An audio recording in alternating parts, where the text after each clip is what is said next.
we are starting up. As you can see here, I just got to pause for a sec. MP Cooper was just going off for the last minute or two, so I just want to quickly scroll back a few minutes, and then we'll catch up in a second here. But listen to what Cooper's saying about Randy. Who's Randy? That is the central question before this House as a result of your ruling, Mr. Speaker, in finding a prima facie question of privilege after the Minister of Employment's business partner, Stephen Anderson, refused to disclose to the Ethics Committee who Randy is. The Ethics Committee's probe into Randy began when Global News reported that the Minister of Employment was involved in a shady PPE company called Global Health Imports with Stephen Anderson. According to Global News, the minister had been a partner at Global Health Imports along with Stephen Anderson up until the time that he had been elected in 2021, and that he continued to maintain a 50% ownership stake with Anderson.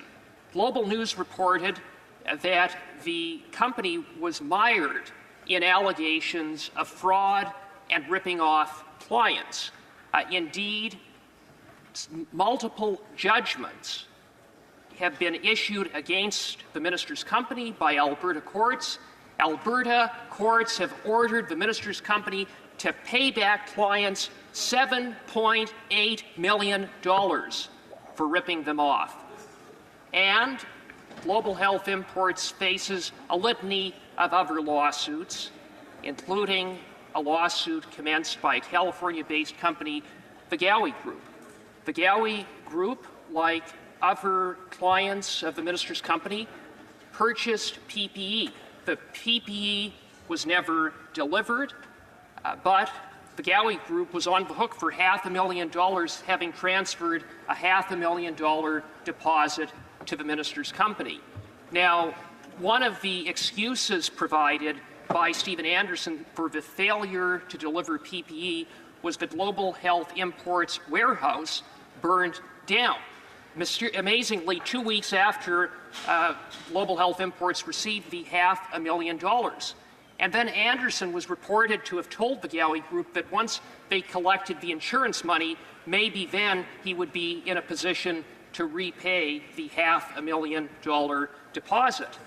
And the Edmonton police, in their investigation of the fire, concluded that in all likelihood it was arson. Just by coincidence, Mr. Speaker. So here you have a minister involved in a shady company,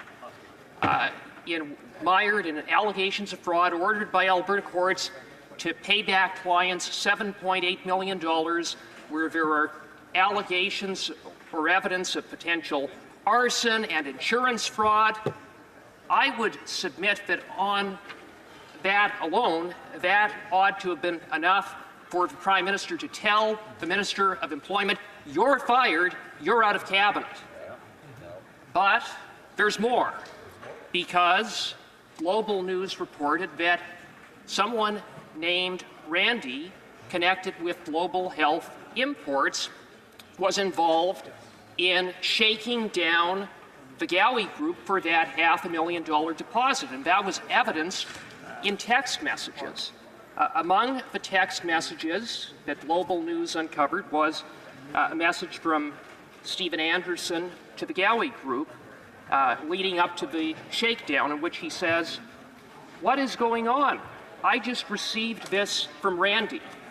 And then he copied and pasted the message that he had received from Randy that states, "Anderson, it's 1314 MST and 1514 EST. It literally takes 10 seconds to complete a transfer. I'm telling you, we are not allocating like this. It's midday and nothing is completed. I'm calling Felix to discuss. Be available in 15 for a partner call." Now, why are these text messages so significant? Well, very simply, because if the minister is the Randy in those text messages, then the minister broke the law. The Conflict of Interest Act is clear. A minister of the Crown shall not be involved in the operations of a business.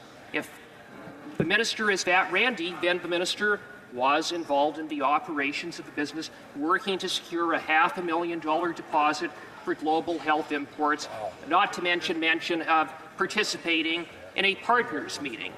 Now, that's why the Ethics Committee launched its investigation. We brought the minister to committee at the beginning of June, and the minister was adamant he wasn't that Randy. How convenient, except for a few inconvenient facts for the minister. First of all, the Gowie Group believed at all times that the Minister of Employment was that Randy in the text messages. When Global News reached out to Anderson to inquire who the Randy in the text messages was, he said it was not the minister but the VP of Logistics. But when Global News inquired as to who the VP of Logistics was, they found out it was not a Randy, but one Edward Anderson, the father of Stephen Anderson. And Anderson later admitted before the Ethics Committee that he lied to Global News. Global News undertook a further investigation. They couldn't find a trace of another Randy at Global Health Imports. And I would further add that the Randy referenced in the text messages was a partner. The minister had been a partner along with Anderson up until his election. He had a 50% stake in the company at the time of the text messages.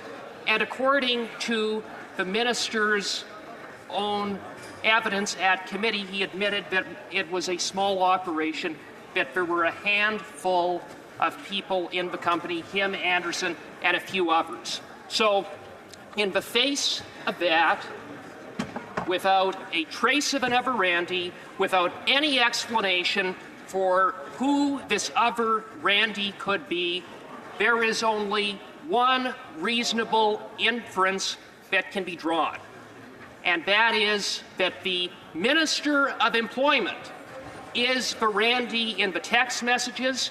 He is the Randy that was involved in the shakedown of the Gowie Group. He is involved in allegations of wire fraud, and he is the Randy who, as minister, contravened the Conflict of Interest Act. The minister's story doesn't add up. Everyone knows that he is that Randy, and it is why Conservatives have been consistent in calling for this disgraced minister to resign from cabinet. For months, he has refused to do so. So we have called on the Prime Minister to fire that disgraced minister. But of course, this scandal-plagued, conflict-ridden Prime Minister has been found guilty not once but twice of violating the Conflict of Interest Act. He is standing behind his corrupt minister. It is an absolute disgrace. It underscores why this government can't be replaced soon enough and why this country needs a carbon tax election, and a carbon tax election now. When we return. Okay, so that was just we were 2 minutes behind for that, so I just started Cooper from the beginning because I think he hit the nail on the head with hammer. So I'm going to just go back to live, and we're going to get into statements here. The Honourable Member for Kingston and the Islands. Mr. Speaker, during Veterans Week, I'm honoured to speak about Cyprus 2024, commemorating Canada's contribution to Cyprus since 1964. This year marks the 60th anniversary of Operation Snow Goose, Canada's longest peacekeeping mission, and the 50th anniversary of a forgotten war. I acknowledge the invaluable contributions of Major General Walter Holmes and Colonel James Holsworth, both retired and residents of Kingston and the Islands, who co-chaired the Cyprus 2024 committee. Their leadership ensures our veterans' sacrifices are remembered and celebrated. This week, veterans and their families will participate in guided tours, cultural excursions, historical walks, and remember services in Cyprus. They will meet Canadian UN soldiers currently serving, as well as Cyprites who lived through the conflict. This pilgrimage and the historical exhibits across Canada commemorate the past and strengthen our veteran community, fostering unity and remembrance. Let us honour their legacy and support our veterans and their families. Thank you. The Honourable Member for Salabri-Sur-Roy. Across Quebec, humans are at the heart of our social economy, and this heart is beating strong. More than 200,000 workers are working in collective companies, which generates more than $47 million. The social economy is the idea that the future belongs to everyone, and we can all contribute to it to build a fairer and fairer world. Before Christmas comes, it's a reminder that we can choose a social economy by acting social products and in your community, and by committing to a board in your community to do business differently. We need to take action and be part of the solution. That's what all these entrepreneurs are doing that are the pride of our community, the type of companies that do well. So on behalf of the Bloc, happy Social Economy Month. The Honourable Member from Lac St. Louis. Canada has lost a pioneer in global water management. William Cosgrove was a visionary who long ago recognized the crucial importance of water, not only for developing countries struggling with water scarcity for drinking and sanitation, but for a world increasingly in the grips of climate change. Bill's passion for water, the environment, and humanitarian development guided a 50-year career that had included 17 years at the World Bank. He also served as chair of the International Steering Committee of the Dialogue on Water and Climate, was a member of the Task Force on Water Millennium Development Goals, and directed the 3rd UN World Water Report. Bill's attention was not limited to global water issues. Over 55 years ago, and well ahead of his time, he advocated for creating a catchment basin for excess rainwater in the city of Dollard-des-Ormeaux. William Cosgrove Centennial Park today serves as a vital practical purpose while offering local citizens a peaceful and refreshing oasis on a hot summer's day. To Bill's wife Frances and children Anne-Marie, Carol Lee, Christopher John, Sean, Ginny, and Catherine, we offer our deepest condolences. The Honourable Member from Calgary-Midnapore. Senor Presidente, last month over 10 million Cubans spent nearly a week without light after their communist regime plunged them into darkness. Cubans took to the streets to protest the repressive government responsible for the hardships they continue to endure. But it's clear they need the international community to speak up in support. Canada used to be a voice that Cuban dissidents could rely on as they fought for freedom from Castro's dictatorship. However, under this Liberal government, this is no longer the case. Earlier this year, I spoke with Cuban dissidents and political prisoners from across the region. My message was clear. In the honourable leader of the official opposition, Canada will have a Prime Minister who will advocate for freedom and democracy and stand against dictators. To the people of Cuba, we see you and we support your fight. Someday soon, Canada will once again be an ally you can count on. The Honourable Member for Ochemont. Both my grandparents had diabetes. My mom has diabetes, and so do nearly 4 million Canadians. That's 1 in 10 of us, our family, our friends, our neighbors. Insulin and other diabetes medication are expensive, and if you don't have private insurance, well, that's a huge monthly expense for you. All that's going to change because our government is making diabetes medication free for everyone. I have the good fortune, Mr. Speaker, to represent many citizens, including several members of my own family, for whom sugar in their tea is not only an integral part of their daily lives, but truly a culture, a very rich culture. But let's face it, diabetes affects nearly 1 million Quebecers and 4 million Canadians, and the drugs to help treat it can be very expensive. Our government has just passed legislation to make diabetes medication free. Yes, it'll be free for everyone. The Honourable Member from Milton.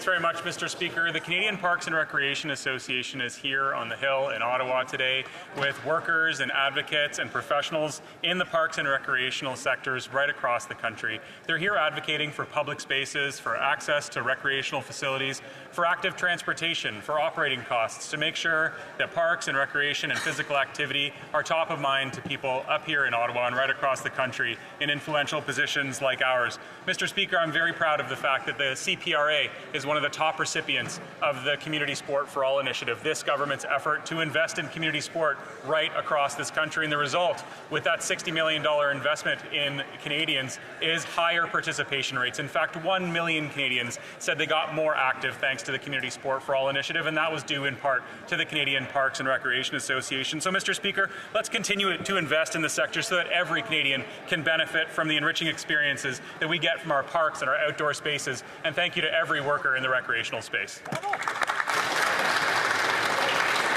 The honourable member from Souris Moose Mountain. Mr. Speaker, after 9 years of this NDP Liberal government, Canadians are struggling to keep their heads above water and to keep food on their tables. Over 2 million Canadians were forced to use food banks in March, a number that has almost doubled in the past 5 years. In my home province of Saskatchewan, food banks have seen a 42% increase in visits. Throughout my constituency, there are daily calls for donations to the many food banks in the Salvation Army. While children make up 30% of people using food banks across the country, in Saskatchewan, that number is almost 40%, a sad and alarming figure. Parents are going without meals so that their children have food, and those who once donated to the food bank are now the ones needing its help. Instead of fixing the situation, the NDP Liberals have continued to increase the cost of groceries by increasing the carbon tax by 23% and are on their way to quadrupling the tax in the future. It is time for Canadians to see a government that works to make their lives better, not worse. It's time for a carbon tax election.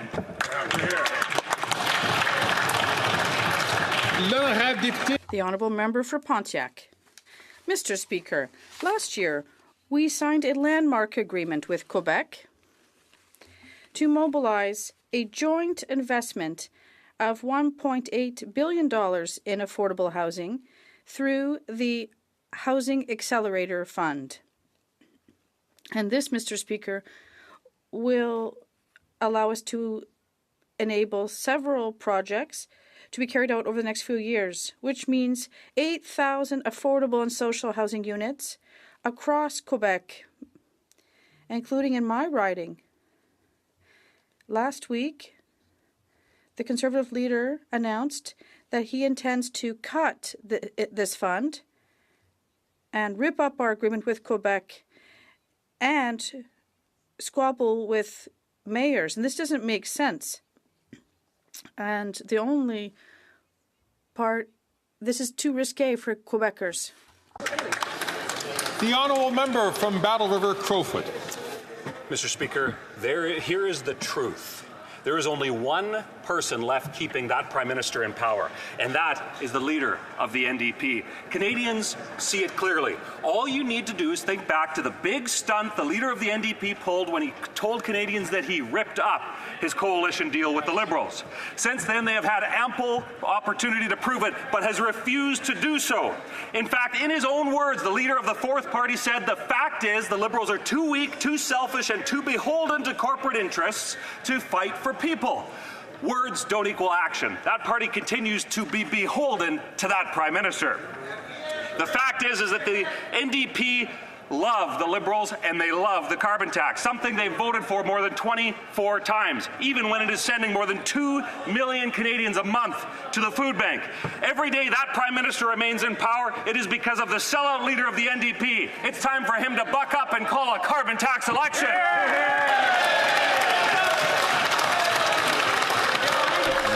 Here. All right, so we got another colleagues. I'm going to 5 to 10 minutes before question period. First, I'm going to ask members to not speak out of turn. The members know who they are, so I'm going to ask them not to do so. And secondly, I'm going to ask all members, of course, as the Speaker or the Chair has already ruled on being careful about what adjectives you use in front of names of honourable members in this House. The honourable member for Louis Saint Laurent. Mr. Speaker, less tax, more housing. The Conservative Leader proposes a concrete plan to fight the housing crisis by cutting GST on new homes. In Quebec, for a $500,000 home, buyers will save $25,000 or $1,300 a year. This will add 30,000 new homes a year in Canada. This is a step in the right direction, says the Property Owner Corporation of Quebec. Unfortunately, Mr. Speaker, we know that in 9 years, housing prices have doubled because of the inflationist policies of this Liberal government. And all this with the enthusiastic support of the Bloc Québécois Libre. Just recently, the Bloc leader voted twice, affirming his confidence in the Liberal Prime Minister. And for a month, the Bloc leader made people believe he was going to make gains for Quebec, but the result, nothing, nothing, nothing. That is what the Bloc leader's concrete record is. For Quebec, no gains, but 2 votes for Justin. So we can't wait for an election to elect a good government, a Conservative government.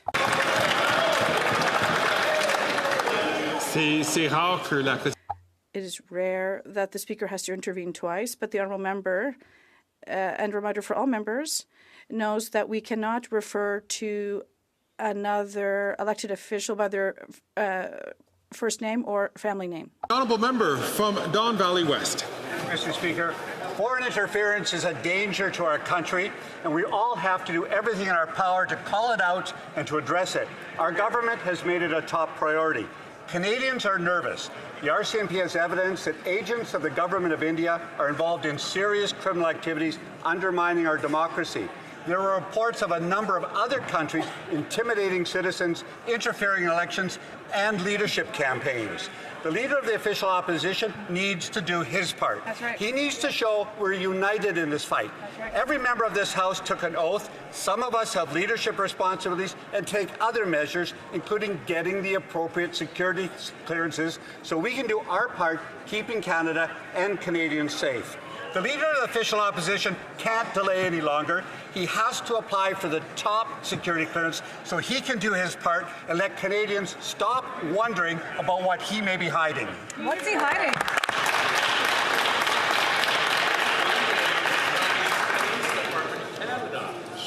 Order.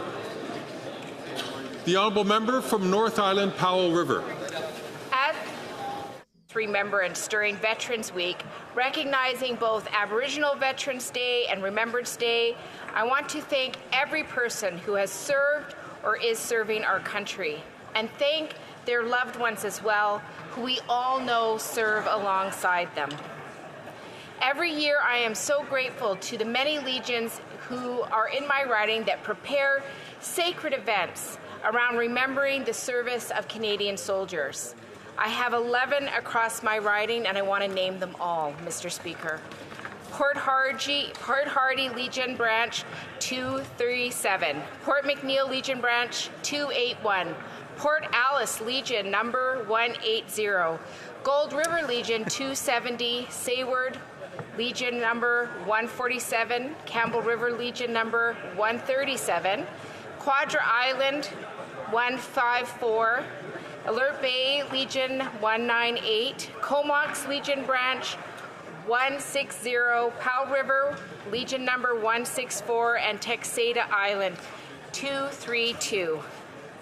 With significant engagement from their communities, they hold space for veterans, and it's so important that we remember them lest we forget.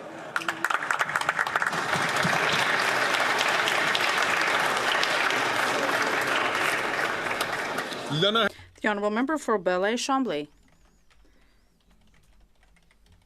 During the first seconds of the record gala on Sunday, we were really under the spell of what took place. They passed the torch of Quebec songwriting and paid respect to Leonard Cohen. On behalf of the Bloc, I would like to congratulate them for their album Inuktitut, and they won the Felix Award for the Album of the Year. And with their other artists, they build bridges between the various worlds that only an artist can understand.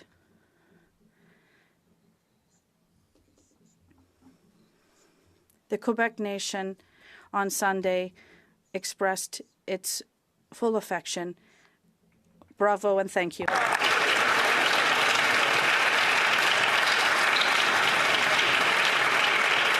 The honourable member from Brantford Brant. Mr. Speaker, after 9 years of NDP Liberals, the Canadian dream of home ownership has become a pipe dream, unless, of course, you're a friend of the Prime Minister. Today it was revealed that he purchased a $9 million condo on Billionaires Row in New York City for his good friend Tom Clark, after Clark complained that his old residence wasn't up to his standards. It's difficult to do the work of a consul general without Italian marble floors, a $5,000 coffee machine, and a golf simulator at your disposal. This revelation confirms that Tom Clark lied to committee about his involvement in the purchase. It also confirms evidence obtained by committee showing that Clark was instrumental when it came to purchasing the property.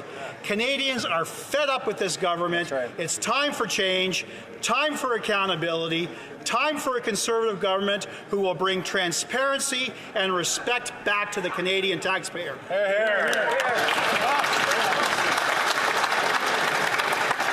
The honourable member from Kitchener South. Order.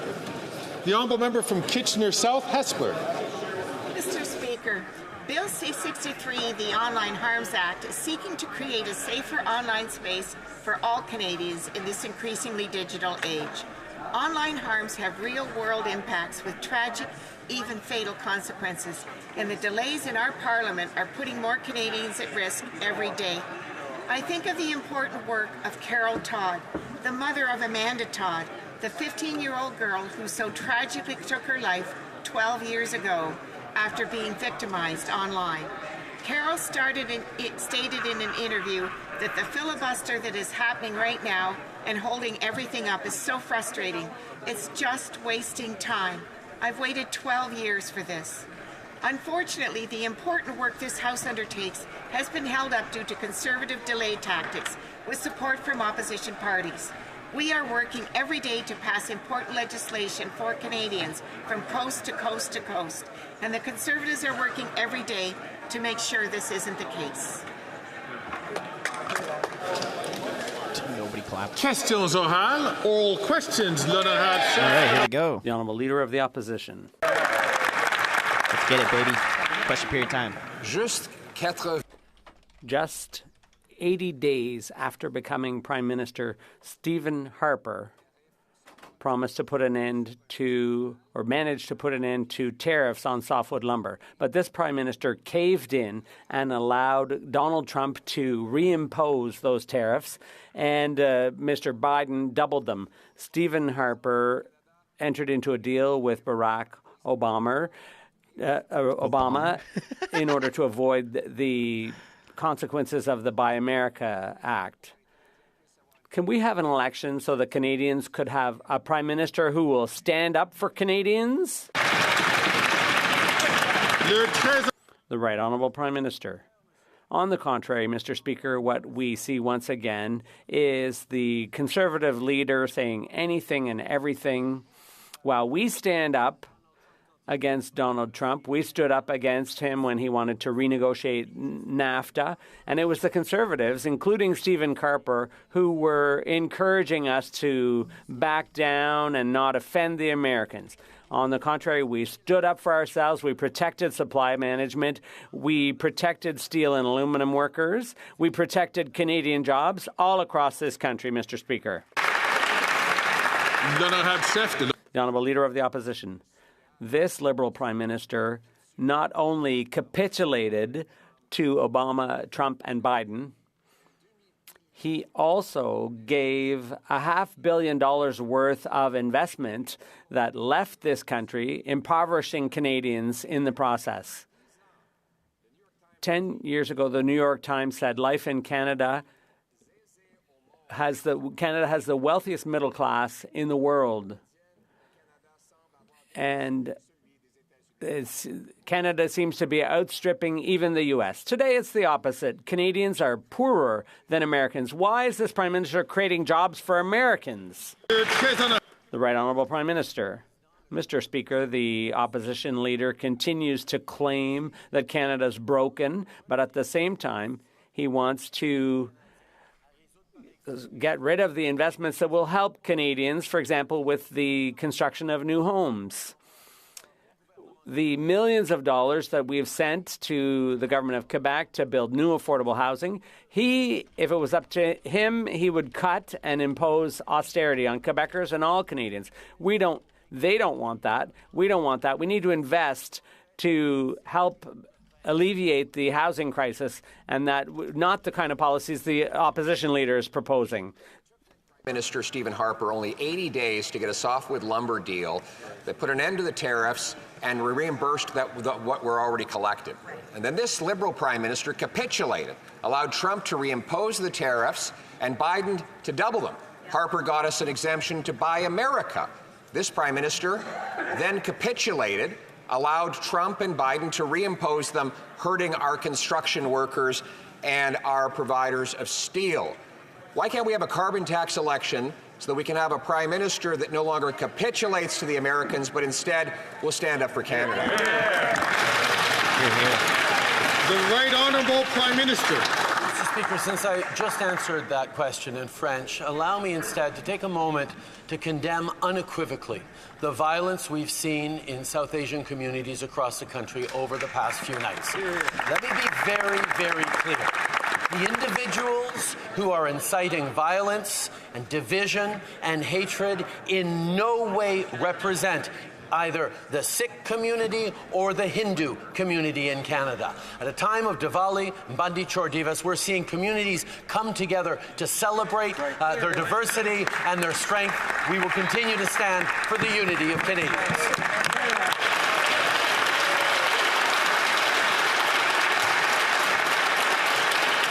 The Honourable Leader of the Opposition. The New York Times 10 years ago. Life in Canada, home of the world's most affluent middle class. Median income in Canada appears to have surpassed median income in the United States. Oh, what a decade can do.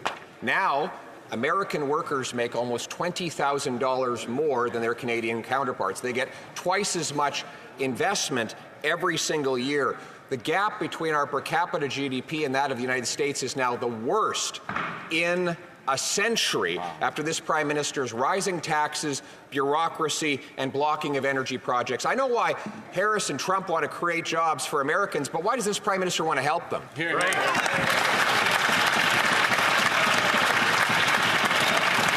Right Honourable Prime Minister. Mr. Speaker, the silence of the Conservative leader is deafening when it comes to what's happening in the South Asian communities right now. And it's a real shame.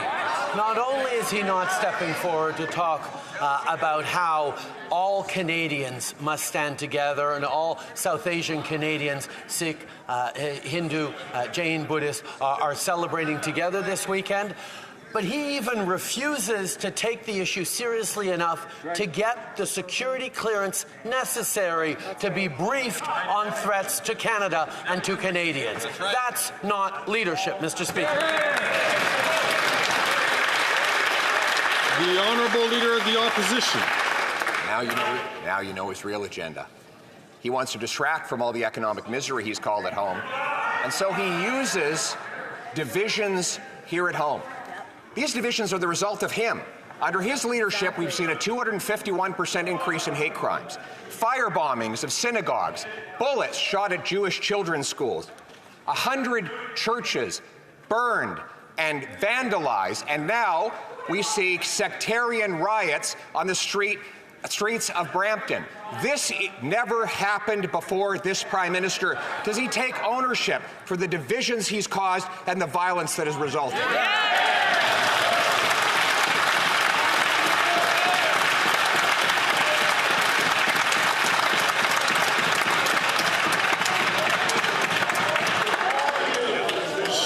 Order. Colleagues, I'm going to ask members, please, especially members from the far end of the House, to please not take the floor unless they are recognized by the Speaker. The Right Honourable Prime Minister. Mr. Speaker, people watching that last answer will know and note the assuredness with which the Leader of the Opposition declared all the causes and the sources of the terrible violence we're seeing, when the reality is he refuses to take the necessary briefings that our security agencies are offering him to understand the threats to Canada. Why won't he get the security clearance necessary to protect Canadians?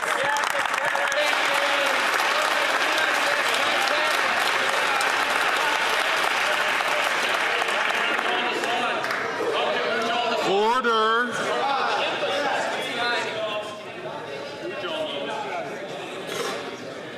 Colleagues, it does not do well when on one side of the House is asked to keep quiet, the other side of the House should do the same. All members should do the same. The honourable member for Belleuil-Chambly. Mr. Speaker, the government has tabled regulations to cap greenhouse gas emissions. It's a bit complacent because the deadlines are long, extremely long, and it's Quebecers and Canadians who are paying the price.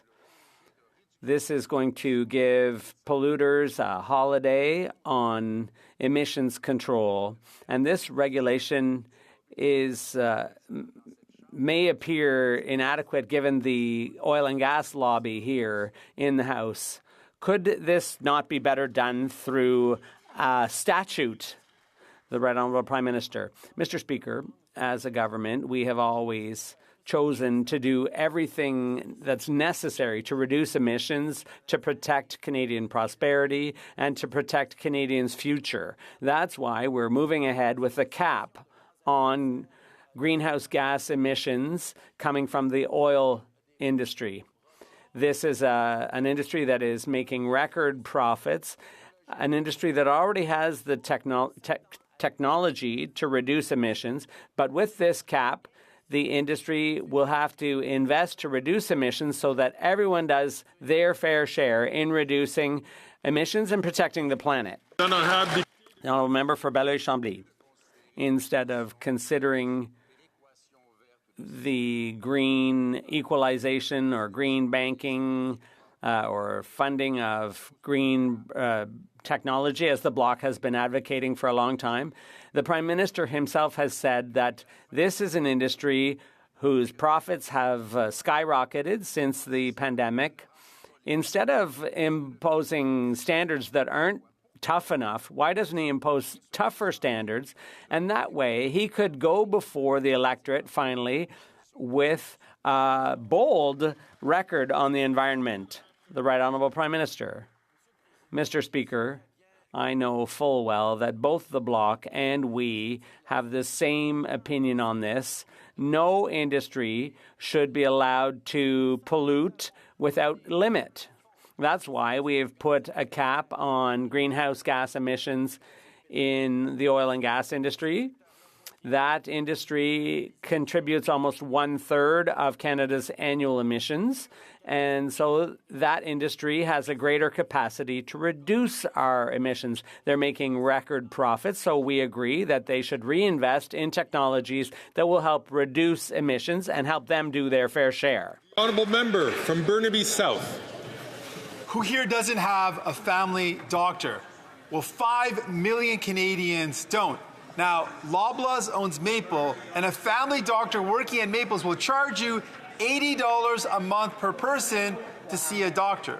Now, things have gotten so bad, this is predatory. The Prime Minister lets you down, and then Galen Weston swoops in to profit off it. Why is this Prime Minister letting Galen Weston profit off of people's pain?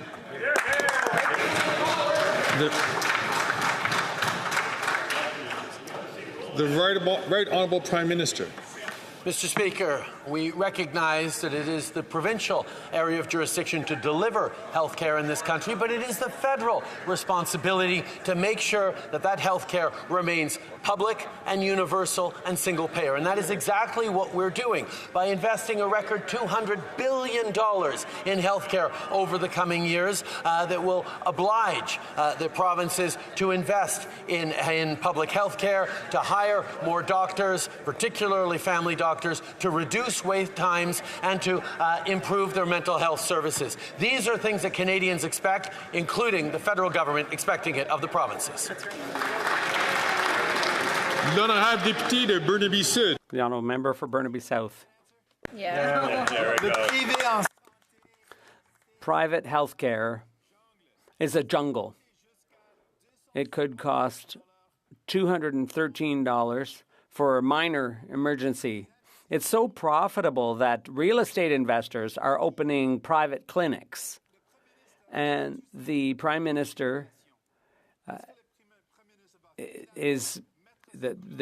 will the Prime Minister finally stand up and put an end to all of this?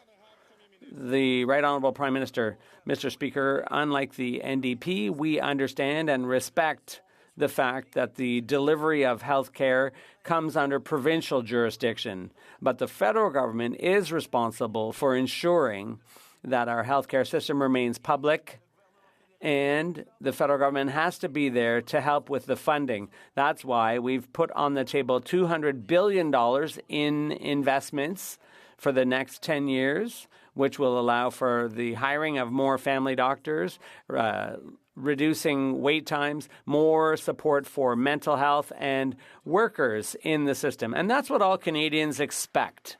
The honourable member from Calgary, Forest Lawn. This Liberal NDP Prime Minister presides over the worst GDP per person growth since the Great Depression. And it's no surprise. His high taxes and woke policies like carbon tax scams, job-killing capital gains tax hike, and oil and gas cap have made Canadians poorer. In fact, U.S. GDP grew 2.8% as Canadians' GDP per person declined for 2 years, driving out business, investment, and jobs. Will this Prime Minister axe the tax hikes that make Canadians poorer? The Honourable Minister for Innovation. Mr. Speaker, what the Conservative will talk about is the record level of investment we have seen in the country, Mr. Speaker. But more importantly for Canadians watching at home, people are wondering, Mr. Speaker, they're really wondering, why is the leader of the Conservative not getting his security clearance, Mr. Speaker? What does he have to hide, Mr. Speaker? People on the street of Canada are asking, Mr. Speaker, get the clearance, get the briefing, get on and do your job, man.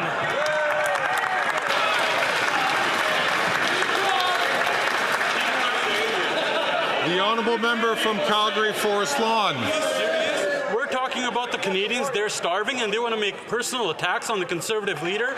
These economic arsonists will do anything to deflect away from their failed record.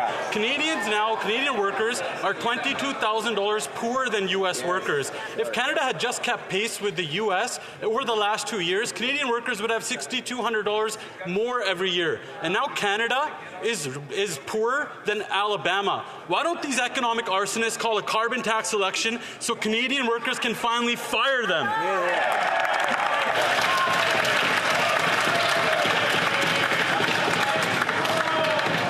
The Honourable Minister for Diversity, Inclusion and People with Disabilities. Mr. Speaker, we won't take any lessons from the Conservatives on how to deliver for Canadians while they keep their headed agenda, Mr.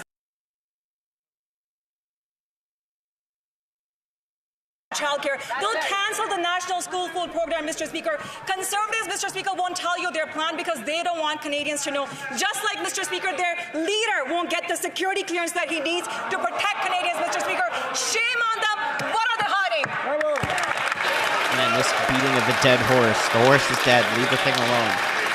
Holy the honourable member clearance. from Wellington, Halton Hills. Mr. Speaker, more bad news from experts. Last week, economists at National Bank released an analysis that said, quote, GDP per capita has fallen by about 4% cumulatively since 2022, which is unprecedented outside a recession. This is a made-in-Canada per person per capita GDP recession caused by a government that's hiked taxes on everything. Energy, housing, banks, investment, that's driving out investment and making Canadians poorer. When will the government admit its mistake and reverse course on tax hikes that are driving out investment like they reversed course on so many other issues? The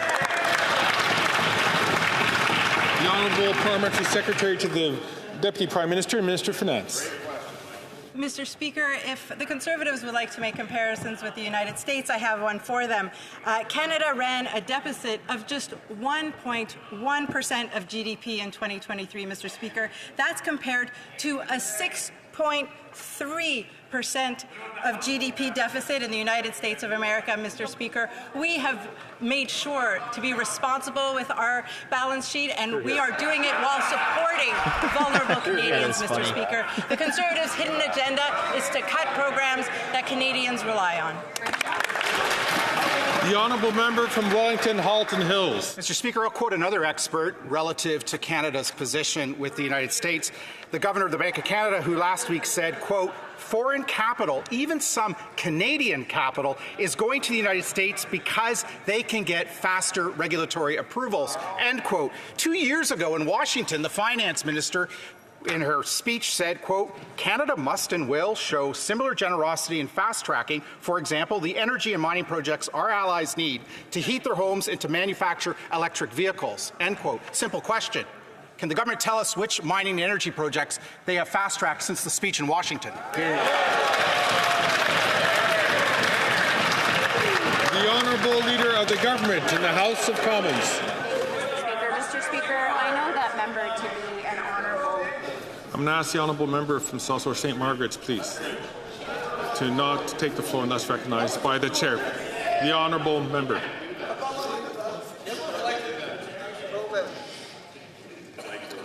The honourable leader of the government in the House of Commons from the top. Thank you, Mr. Speaker. Mr. Speaker, I know that member to be someone who cares about Canada's standing in the world and who I thought cared about Canada's national security as well. But what I find perplexing and what I think must be difficult for him to understand is why is it that the leader of the official opposition is refusing to get a security clearance? Why is it that he would rather ignore the threats to Canada's national security? What is it that he's trying to hide, or what is it that he doesn't want to know? The NSICOP reported that a conservative leadership campaign was under threat by foreign actors. Is that something he doesn't want to know about?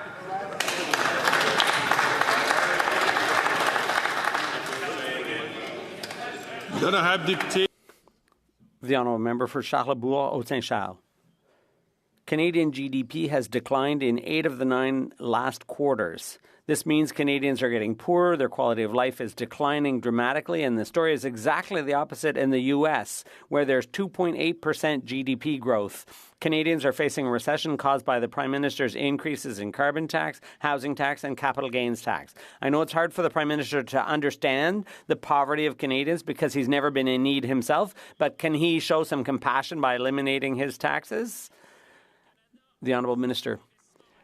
Canadians have enjoyed record investments. Take Honda, for example, the largest investment in their history, $19 billion Honda has invested. And the largest investment in BHP's history also, $22 billion in Saskatchewan. Record investments are being made in Canadian companies. Mr. Speaker, Canada is a winner in this century's economy, and we will continue working for Canadians. The honourable member for Charlebourg-Haute-Saint-Charles. Mr. Speaker, how many jobs are Canadians losing because of the quadrupling of the carbon tax, and the job-killing capital gains tax increase as well? Where's the gain, Mr. Speaker? And what we've learned through Statistics Canada is that the income of Canadian households has declined while it's on the increase in the U.S. In Canada, people are having to pay through their teeth. The Honourable Minister of Public Services and Procurement. Here comes too close with 6. Let's talk about investment in my colleague's 6. riding. He's going to go 6. Affordable housing units are being built as we speak.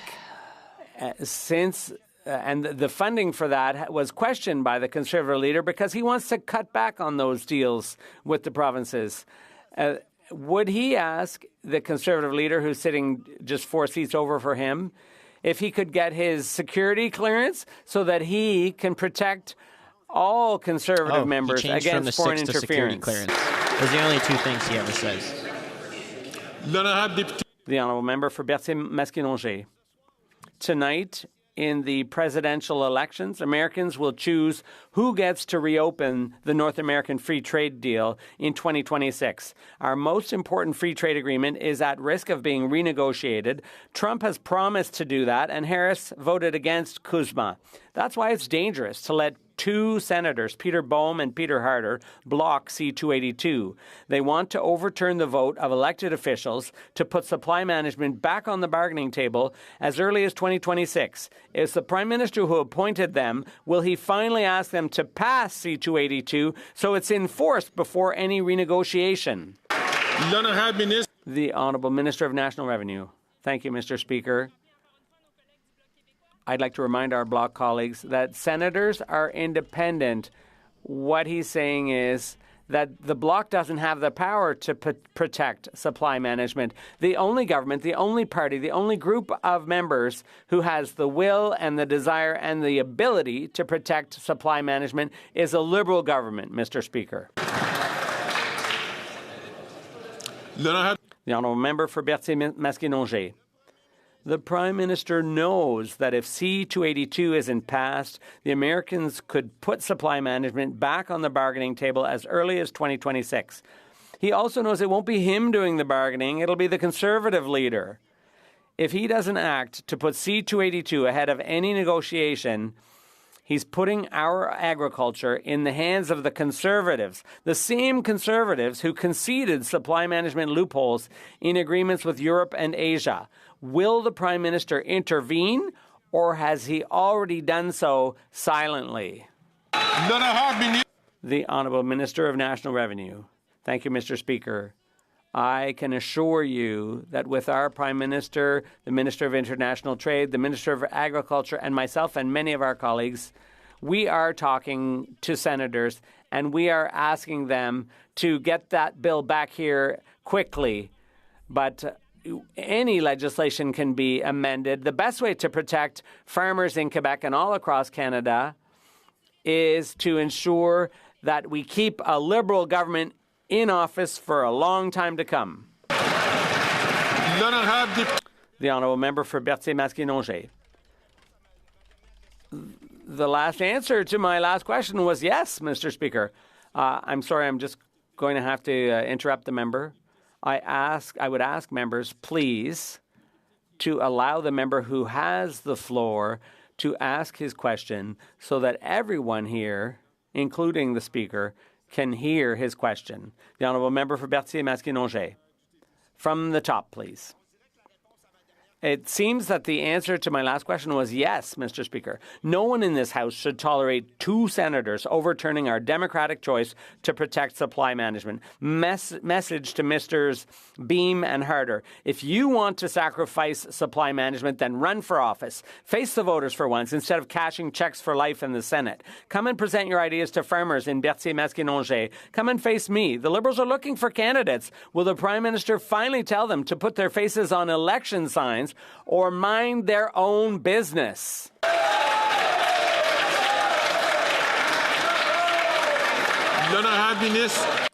The Honourable Minister of Public Services and Procurement.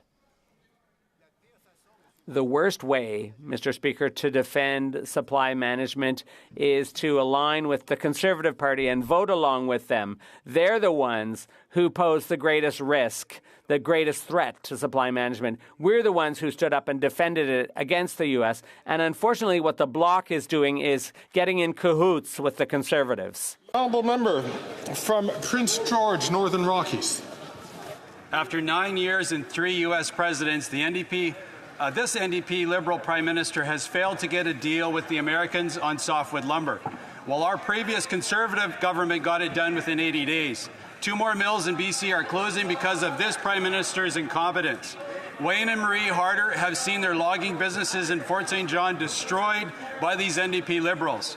I asked Wayne yesterday, who would you fire in this NDP Liberal government? Wayne's answer, all of them. Will the Prime Minister do the right thing for forestry families and call an election today?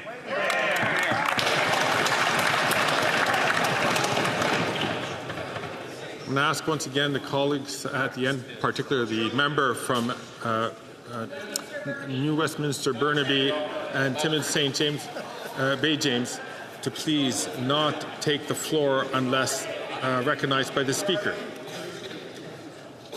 The Honourable Minister for International Trade. Mr. Speaker, I want to say to forestry industry workers and those in the sector how important they are to Canada, how important they are to Canada's economy, and indeed how important they are to building affordable homes in this country. I know that we continue to work very hard and we have said that getting a deal is indeed the best way to go. But I think what Canadians want to know is why it is that on this side of the House, when we renegotiated NAFTA, on this side of the House, when we stood up to defend tariffs against steel and aluminum workers, or on this side of the House, we are always standing up for workers, what they are doing on the other side of the House. The Honourable Member for Miramichi, Grand Lake. Mr. Speaker, after 9 years, the NDP Liberals are not worth the cost to Canada's economy. While the Prime Minister dismissed his failure on softwood lumber as a small issue, the U.S. slapped a 14.5% tariff on Canada. This negatively impacts the 24,000 New Brunswick forestry workers. The Prime Minister has failed with 3 straight U.S. presidents, while Prime Minister Harper got a deal in just 80 days. When will the Prime Minister finally stand up for New Brunswick forestry workers? The Honourable Minister for Natural Resources and Energy. Thank you, Mr. Speaker. We on this side of the House have been working very hard in the interests of forestry workers and forestry companies here in Canada. We are working very hard to progress negotiations with the Americans. We are working very hard on value-added forestry. It is something that we are committed to continuing to do, including working with Irving Forest Products in New Brunswick. I would say, though, that on this side of the House, we are working very hard in the best interests of Canadians. We would expect elected officials across the board to be doing that, and Canadians are asking why the Leader of the Opposition will not get his security clearance. Exactly.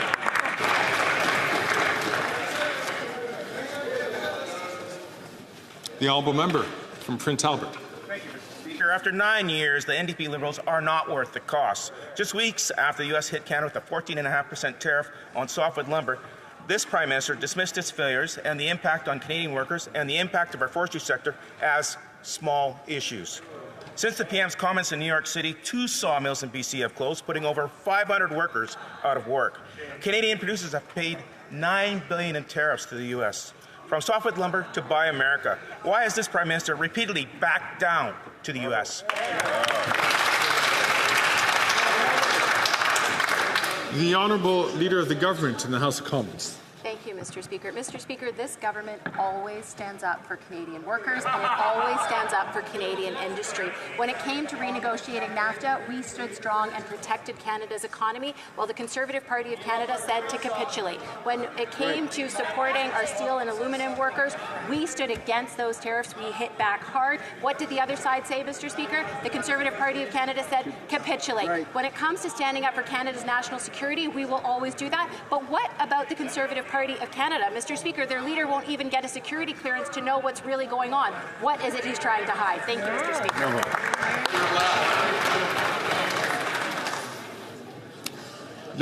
The Honourable Member for Chicoutimi-Le-Fjord.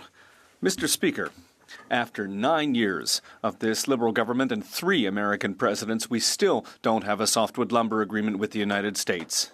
While the previous Conservative Prime Minister got a solution at 90 days after being elected, the incompetence and lack of leadership from this Prime Minister means we don't have a deal. 3 sawmills have filmed recently in Quebec, including one in my riding. 100 workers have been let go. Why are the Liberals still abandoning forestry workers? The Honourable Minister of Innovation. Mr. Speaker, I have a lot of respect for my colleague, and he knows that we've always stood up for the forestry sector and its workers. But the real question, Mr. Speaker, that Canadians are asking today, the real question they're asking is, why is the Conservative leader not getting his security clearance? Why, Mr. Speaker? What is he hiding from Canadians, Mr. Speaker? That's the real question of the day. That's the elephant in the room, Mr. Speaker. The Conservative leader needs to get the security clearance. He'll get the briefings then, and then he'll be able to do his work, because that's what Canadians expect from a leader. They expect them to get a security clearance. The Honourable Member from Nanaimo, Ladysmith. Mr. Speaker, women veterans will be attending Remembrance Day services this week. Despite their courage and dedication, many of them will be asked if the medals they are wearing belong to their husbands or sons. Women veterans and their loved ones have sacrificed so much for our country. They cannot be made invisible. Will the minister make sure the organizers of the National Remembrance Day ceremony include women veterans, giving them the respect they deserve? The Honourable Minister of Veterans Affairs. Mr. Speaker, today being the first day of Veterans Week, I first of all want to take a moment to thank all the men and women that served in the Canadian Armed Forces and continue to serve with bravery. We owe them a debt of gratitude. As we attend Remembrance Day services all through Canada, we certainly want to make sure that Canadians have a moment to really thank the veterans that have served. I also encourage them to attend Legions and also many commemorative services that will take place all over Canada to thank both men and women that have served in the Canadian Armed Forces. Thank you, Mr. Speaker. The Honourable Member from London Fanshawe. For 17 years, the Office of the Veteran Ombuds has been shining a light on the neglect of veterans. We have a sacred obligation to care for those who served, but successive Liberal and Conservative governments have ignored their reports and recommendations. Veterans need action, and we need to empower the Ombuds by giving them the power to compel documents and issue binding recommendations. When will the Liberals make the necessary changes to create a truly independent Ombuds so she can be the champion veterans deserve? The Honourable Minister for Veterans. Thank you very much, Mr. Speaker. Mr. Speaker, when it comes to the services that we provided to veterans across this country, since 2016, our government has invested more than $11.5 billion in additional services and support to help our veterans and their families. Unlike the previous Conservative government, Mr. Speaker, we have acted. The previous Conservative government closed Veterans Affairs offices across this country. And the first thing that we did, we reopened all 9 offices, plus we opened an additional one. They also slashed the public service by 1,000 people, Mr. Speaker, public service that provided direct supports to veterans. We will absolutely always be there for veterans and their families, Mr. Speaker. Bravo.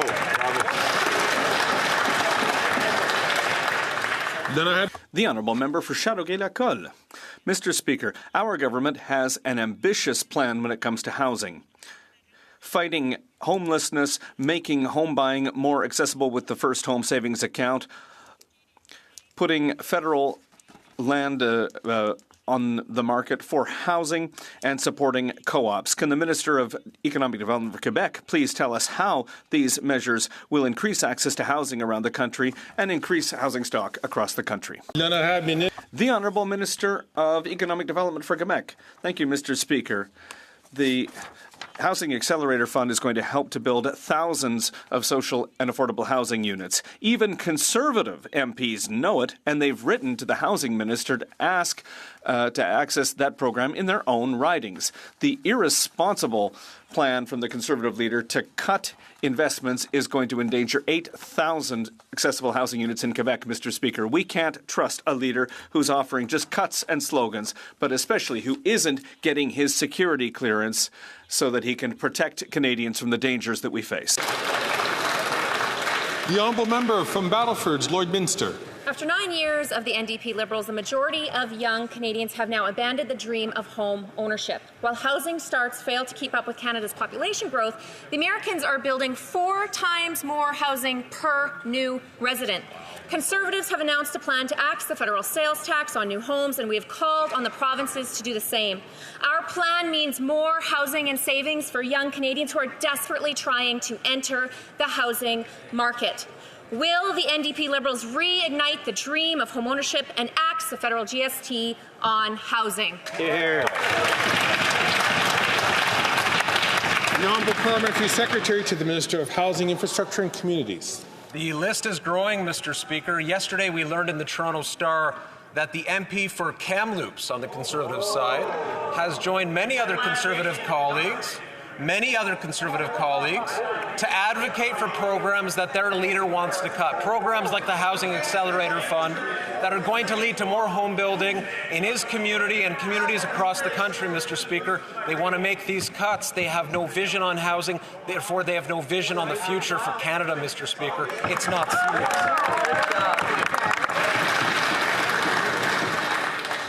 ask the honourable member for Kamloops, Thompson, Caribou, as well as the member for Coast of Bays, Central, and Notre Dame to please not take the floor unless they are recognized by the Speaker. I thank the honourable members. The honourable member from Battleford, Lloydminster. Speaker, that wannabe minister is so desperately clinging onto their $8 billion failed Liberal housing photo op program that has built zero houses. Conservatives have proposed the most significant housing policy commitment made in the past 2 decades. And those aren't my words, Mr. Speaker. That's what the West End Home Builders Association has said. And the Canadian Real Estate Association also called it a positive step towards making home ownership more attainable for Canadians. Will the NDP Liberals listen to the experts and axe the federal sales tax on housing?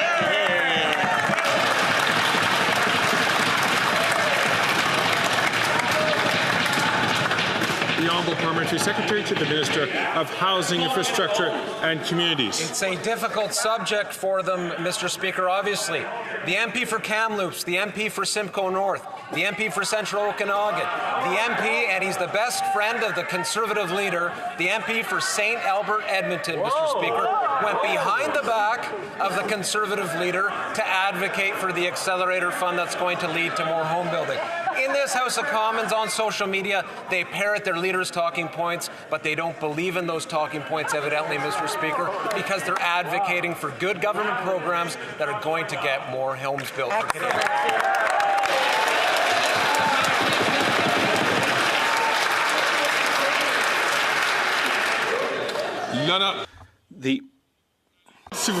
Order, please. The honourable member for Lévis-Lotbinière. Mr. Speaker, after 9 years, the 2 leaders of the Liberal Bloc Party aren't worth the cost of housing, but the common-sense Conservatives will axe the GST on new home sales. For an $800,000 home, which cost only $400,000 when our leader was housing minister, that will allow buyers to save $40,000. That's $2,200 per year in mortgage payments, Mr. Speaker. When will the 2 leaders of the Liberal Bloc Party axe the federal tax on housing, or are they going to continue to fund their photo op programs? The Honourable Minister of Economic Development for Quebec. Well, I would like to share with my honourable colleague a simple mathematical rule, Mr. Speaker. It's very simple. 6 is lower than 8,000, and that's the number of homes that the Conservative leader is putting in danger. 8,000 with his cuts. He needs to answer to Quebecers. Why won't he do it? I would invite all members, including ministers and leaders of the opposition parties, to take their conversations outside of the House, please. The honourable member for Lévis-Lotbinière.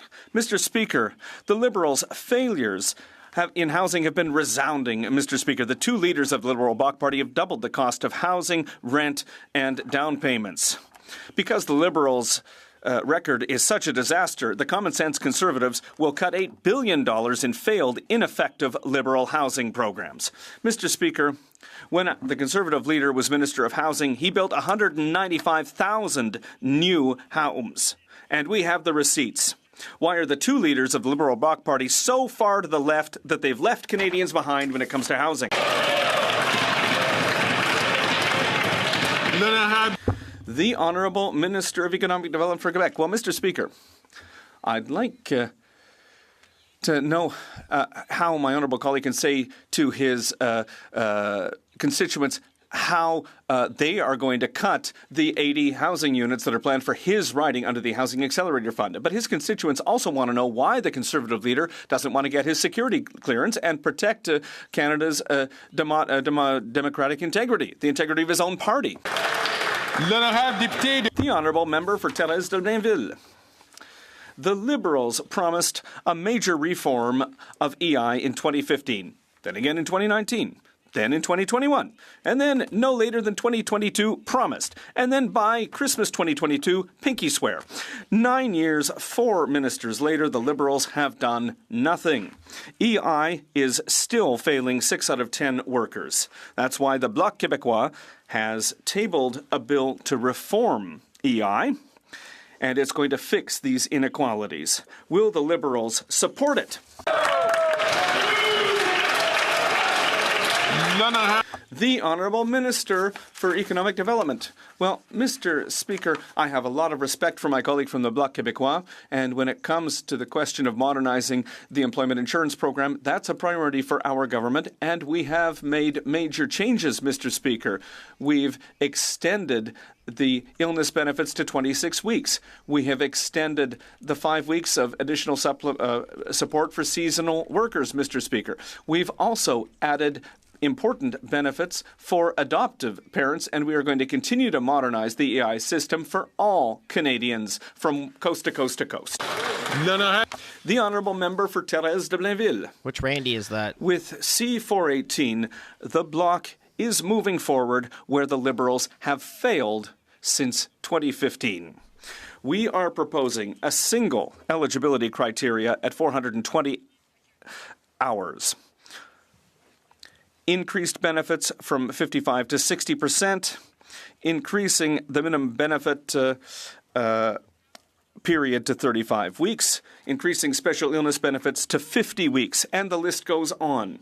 That's what a real reform looks like. Will the Liberals support us?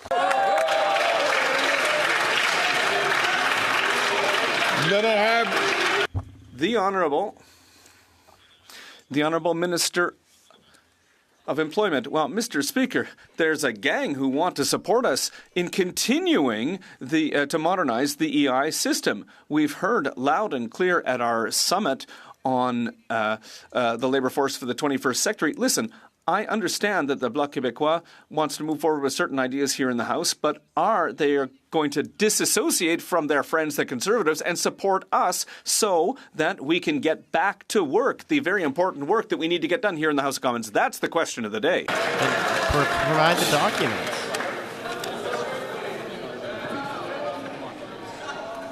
The Honourable Member from Hastings, Lennox and Addington. Mr. Speaker, after 9 years of NDP Liberals, they are not worth the cost of housing, and the majority of young Canadians are pointing to this government's failure to manage the economy as the reason their dreams of home ownership are dashed. The Conservatives have a plan. Scrapping the GST on new home sales will save young Canadians tens of thousands of dollars on new homes, and the Conservative leader already wrote the premiers asking them to match his pledge provincially. Mr. Speaker, will the NDP Liberals axe the federal GST on housing so more young Canadians can afford a home? The Honourable Parliamentary Secretary to the Minister of Housing, Infrastructure and Communities. Mr. Speaker, I've answered the matter already, and on this issue of housing, she ought to look one seat ahead of her to the MP for Peterborough. Earlier today, there was a 2-hour filibuster in the House of Commons committee responsible for housing, where we could have actually talked about housing, but we had to listen to the Conservatives filibuster for 2 hours, as I say, because they were trying to defend their colleague, who only a few days ago said that homelessness and homeless people and poverty lead to crime inevitably, Mr. Speaker. They made a natural connection between the two, blaming the poor for crime in Canada. It's unacceptable. We got to deal with stigma, Mr. Speaker. The Honourable Member for Lennox, Hastings and Addington. Let me be clear and call out the facts on the failures of these Liberals. The Liberals' own housing advisor said it was hard to deny that the Housing Accelerator Fund is turning out to be nothing more than a heist of tax dollars flowing from the feds to the municipalities. In contrast, the Conservative plan will apply to every single new home build, regardless if it's in downtown Toronto or in Bancroft. The Conservative plan will take power from the pens of bureaucrats to the hammers of builders. Mr. Speaker, will this government endorse the Conservative plan to scrap the GST on housing? Yes or no? The Honourable Parliamentary Secretary to the Minister of Housing. More empty slogans from the Conservative side, Mr. Speaker. But you know what's not empty? You know what's real? The example of the Conservative leader who only months ago went down to encampments and filled people in their most vulnerable state. That's right. Who before that visited a home of a working class person, a server, and called it a shack, Mr. Speaker. Yep. So is it any surprise that the MP for Peterborough looks at poverty as something that's caused by those on the street, that points to the poor and makes them responsible for issues of criminality. We have to deal with stigma if we're going to deal with the homelessness crisis. They're not serious.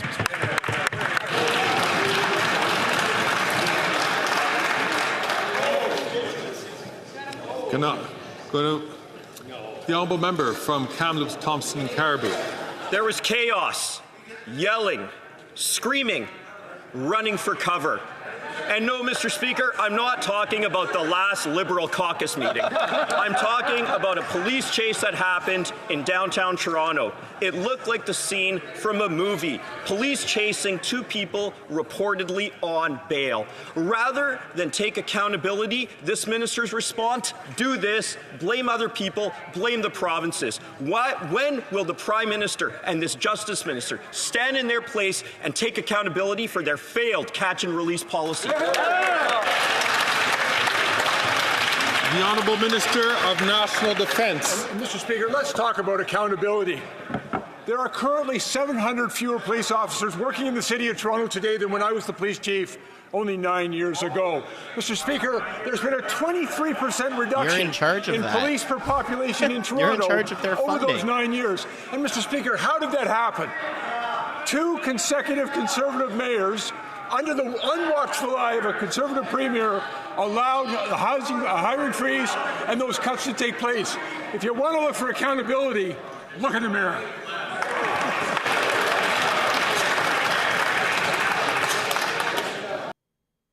Oh, froze again.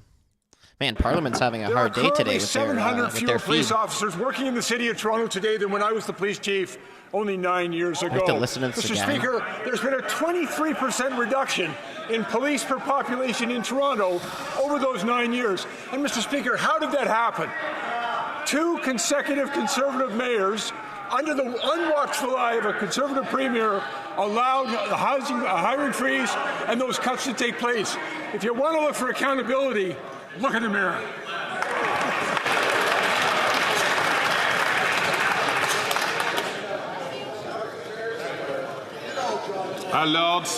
Order, please. The Honourable Member for Ottawa-Vanier. Mr. Speaker, through the First and Second World Wars, over 300,000 Canadians in uniform left Halifax to go to Europe. Canada has hundreds of thousands of veterans, all of whom have their own specific experience. Every year, Veterans Week is the opportunity to reaffirm that as Canadians, we have the duty to remember the sacrifices that those who have served made, and that those who continue to serve continue to make. Can the Minister of Veterans Affairs please inform this House about the theme of Veterans Week this year? The Honourable Minister of Veterans Affairs. I'd like to thank my colleague from Ottawa-Vanier for her important question and for her hard work for our veterans and their families. The theme of Veterans Week this year is Canadian Armed Forces Around the World.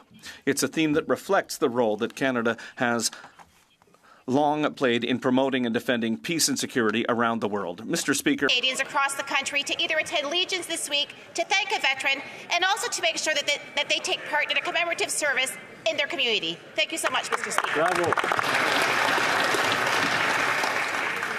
The honourable member from Leeds Grenville, Thousand Islands and Rideau Lakes. The Liberals' $9 million cover-up of their luxury condo purchase in New York City is now unraveling. Newly uncovered government documents show that the Prime Minister's media pal, Tom Clark, lied before a parliamentary committee. Wow. He had previously said that he didn't weigh in on the purchase, but now we know he in fact said that it required urgent replacement. After 9 years of these NDP Liberals, they're not worth the cost, the corruption, or lies from their insiders. So will the Prime Minister fire his buddy Tom Clark for lying to Canadians? Hear, hear. The Honourable Minister for Foreign Affairs. Mr. Speaker, I just went to the OGO committee and I answered all his questions for an hour, and we've been talking about this issue. First and foremost, we have good value for money in this transaction. $7 million will be refunded.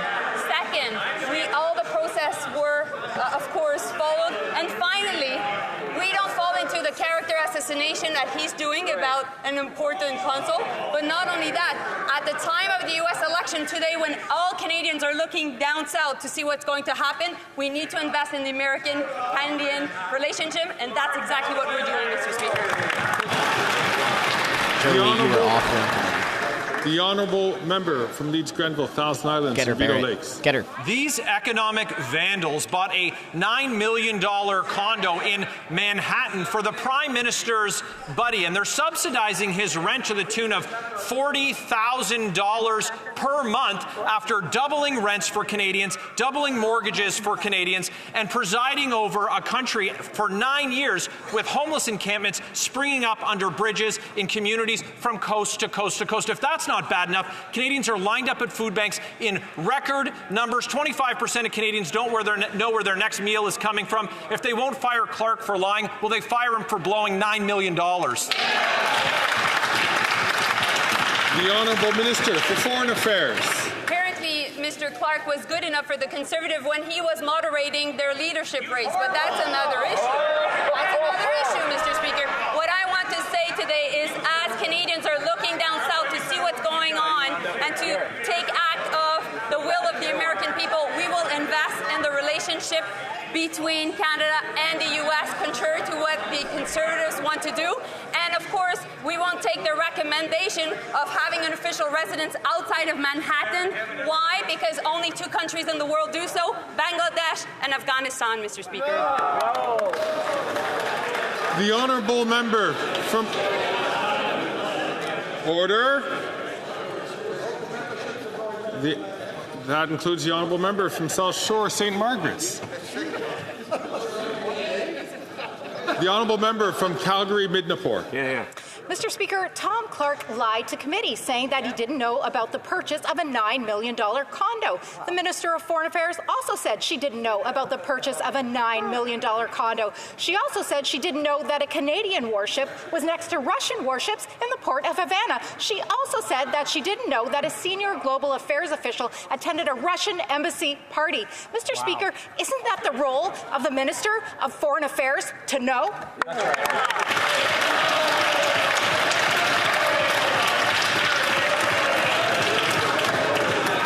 The Honourable Minister for Foreign Affairs. I know I have a lot of time for the member opposite because she used to be the consul in Dallas, and she knows how much it's important to be investing in her diplomatic network in the U.S. So, of course, we'll continue to do so. We'll continue to invest across our continent, across also the U.S., because if there's one country in the world who knows about the Americans, who knows about the U.S., it's Canada. Good job now.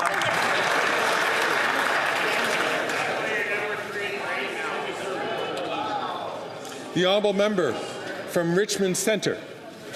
Mr. Speaker, previous Conservative government has brought cuts and challenges that left many veterans struggling, particularly in British Columbia, and we don't want to see this happen again. Another foreign Our Liberal interference. government has worked diligently to address these issues.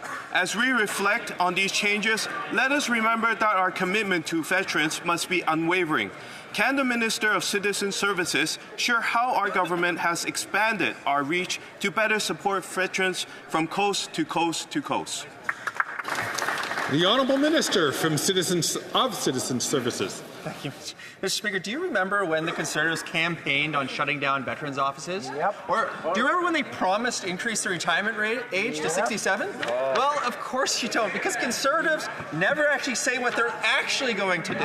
It's why they speak in slogans. They hope no one would notice that they shut down veterans' offices in Corner Brook, Sydney, Charlottetown, Thunder Bay, Windsor, Saskatoon, Brandon, Kelowna, and Prince George. Mr. Speaker, our government reopened all those offices, and we opened a new office in Surrey, because when we say that we support veterans, unlike Conservatives, we actually mean it.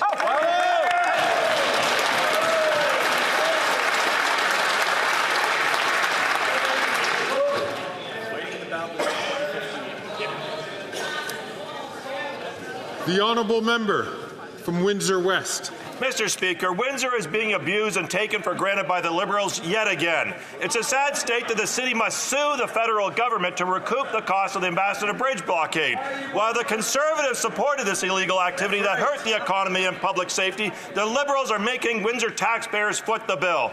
This means less money for roads, parks, housing, and emergency services. Less services for Windsor because of Liberal failures. Instead of forcing Windsor to fight in court, will this government repay the city and finally take responsibility for federal border costs as they should? The Honourable Minister for Public Security. Mr. Speaker, I want to thank our colleague from Windsor for that important question. He's right. At a time when the Conservatives were supporting the illegal acts of the convoy, the City of Windsor and the province of Ontario were partners with the Government of Canada in trying to bring this horrible crisis to a peaceful conclusion. I was happy some months ago to have an opportunity to talk to the Mayor of Windsor. My colleagues on this side of the House have also been talking to me about what we can do to support the City of Windsor. And Mr. Speaker, we're always open to working with the City of Windsor. They've been a valuable partner to our government. Illegal acts. The Honourable Member from Courtenay, That was Alberta. illegal use seizing bank accounts. INEO Employment in Port Alberni provides vital support to help people trying to find jobs. They offer necessary training and capacity building for employment readiness. They can do this because of the BC Community and Employer Partnerships Program, but they've recently lost support due to federal funding cuts. Funding cuts that are happening because the Liberal slashed BC's funding by $74 million. They're leaving people out to dry. But while they do everything they can to continue to prop up rich CEOs, will the Liberals immediately restore BC's federal funding to make sure that these critical programs keep running? Hear, hear. The Honourable Minister for Employment and Workforce Development. I'm happy to report to this House that the Government of Canada transfers $2.8 billion every year to train almost 1 million workers in partnerships that we have with British Columbia, provinces and territories across the country. If that member and other members in this House want to make sure that we have a fully functioning workforce, let's get the provinces to do their part when it comes to recognizing foreign credentials. We have thousands of people in this country who need to make sure that the credentials are recognized here. We need the provinces to do their part and make sure that people don't have survival jobs in this country, but they have dignified jobs from coast to coast to coast. Yeah, okay there, Randy Bobandy. Go get a cheeseburger. It being 3:19, the House will now proceed to the taking of the deferred recorded division on the motion to concur in the 13th report of the Standing Committee on Public Accounts. Call in the members.